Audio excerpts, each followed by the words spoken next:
से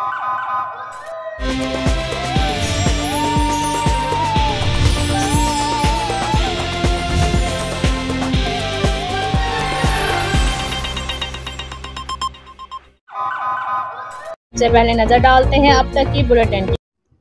नौशहरा से खबर शामिल करते हैं। 14 ब्रांचों पर मुश्तमिल यूनाइटेड वेलफेयर फोरम नौशहरा विरका की जानिब से सैलाब से मुतासर अफराद की इमदाद के लिए की गई काविशों पर मबनी पहली खेप राजनपुर के इलाका फाजिलपुर रवाना हो गई। मुतासरीन अफराद के लिए जमा की गई इमदाद में बिस्तर, लिबास, रोजमर्रा की ग़िज़ाई अशिया, खेमे, जूते और दीगर अशिया शामिल हैं। मुतासर अफराद के लिए 2 ट्रकों पर इमदादी सामान लोड करके फाजिलपुर रवाना होने वाले काफिले की क़यादत मियाँ मोहम्मद अरशद, सदर शाह आबदाबाद, मोहम्मद इसाक, रियाज अहमद पदर, राना मोहम्मद तारिक उर्फ मत्ता विरका और दीगर जवान हमरा रवाना है।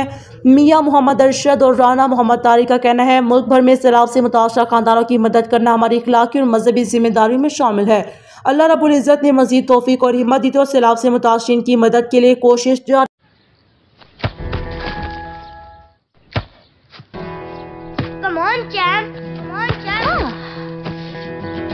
मुश्किल के क्यों मार रही हो?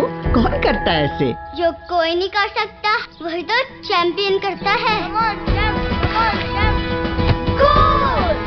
लो सूख गए दाग, अब कोई नहीं निकाल सकता। जो कोई नहीं कर सकता वही तो चैंपियन करता है। नया बेहतर सर्फ एक्सेल, इसकी स्टेन लिफ्टर टेक्नोलॉजी कपड़ों की तह में जाके सख्त सूखे दाग भी खींच निकाले। दागों की चैंपियन तो तुम्हारी अम्मी ही है। नया सर्फ एक्सेल दागों का